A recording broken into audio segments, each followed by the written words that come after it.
Bonjour à tous les amis, on se retrouve pour le quintet de mardi, direction hippodrome de Chantilly pour l'événement du jour. On va retrouver les galopeurs. On revient sur la journée de vendredi. Alors dans le quintet, il y a eu quelques surprises. Par contre, dommage, dans la dernière, on avait Eneris Flash comme jeu simple, gagnant placé à 46 contre 1, troisième. Les commissaires ont pensé que de le disqualifier parce qu'il avait pris 2-3 piquets dans le tournoi final, ça n'aurait rien changé à son classement vu qu'il était vraiment serré dans le tournoi final. Bon, j'ai l'impression que sur certains hippodromes, c'est à la tête du client. J'ai vu des choses pires que ça laissées par les commissaires, mais bon, dommage. Il nous aurait fait 5 ou 6 euros de place. Présentation du prix de la piste des Lions, donc un handicap galop, 500 mètres PSF, en réunion 1 course 4, 16 partants. Et comme d'habitude, ça reste ouvert. Alors base gagnante, je continue. Le numéro 12, Chicho Boy. On l'a touché plusieurs fois en jeu simple dans les quintets cette saison. Il a été régulier, il nous a rarement déçus. La dernière fois, il est battu par un cheval, je pense, de niveau listed.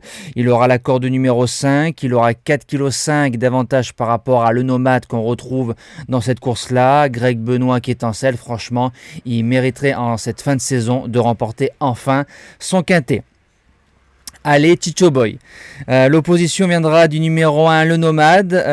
Vient de gagner avec la corde numéro 16 très facilement. Il a gagné comme un cheval de listed, pas comme un cheval d'handicap. Il a gagné très facilement. Il passe en 41 de valeur. La corde est meilleure que par rapport à la dernière fois. Le lot est peut-être allé un poil mieux composé que le dernier coup. Mais sur ce qu'il a montré, je pense qu'il peut jouer encore sa place dans les 3. Premier outsider, le numéro 14, Agape Mia, c'est la note dans le quintet plus de référence avec la corde 15, elle a fait une magnifique ligne droite, 9 sur 10 sur le parcours, aura la corde numéro 9 cette fois-ci et Gérald de Mossé, l'homme au gants blancs en selle. Maintenant la seule contre-indication, s'il y en a une, c'est que ce sera sa deuxième course après une bonne rentrée, mais je pense qu'elle peut répéter. Deuxième outsider, le numéro 5, Nord-Est. C'est le tenant du titre, il a gagné cette course-là en 35,5 de valeur. Il arrive cette année avec 3 kilos de plus, donc 3 kilos c'est toujours un peu moins facile que 3 kilos de moins. Maintenant c'est un cheval qui va devant, il aura une petite corde, il aura Anthony Cractus dessus qui est en forme. Maintenant quand on ligne ses dernières courses hors Quintet Plus, on retrouve Hotspot qui a gagné son Quintet Plus et Lily Blue qui a fait la surprise dans un Quintet que j'avais gardé. En cinquième position, le numéro 11, Roberto Monte. Alors il est troisième de ce quintet-là en 2021 en 39, il arrive en 37, donc 2 kg de moins c'est mieux. Il est troisième du quintet plus de référence avec un très très bon parcours. J'aurais pensé qu'il gicle un peu mieux dans la phase finale. Maintenant, comme j'expliquais, pour le nomade, le lot est un petit peu mieux composé, mais vraiment un chouïa plus, et il y aura la corde 14 à composer. En sixième place, le numéro 4, Billabong 4, tout terrain. Il a fait l'arrivée des deux derniers quintets qu'il a disputés. Ses lignes sont bonnes. On retrouve Royal Robin qui a ensuite fait 4e de listed et Indian Pacific qui a gagné un quintet plus très facilement. Il faut se rappeler qu'à ce niveau-là, il avait fait 3e d'un quintet derrière Agape Mia et le Nomade. Donc c'est pas mal, surtout qu'il sera monté par l'excellent Théo Bachelot.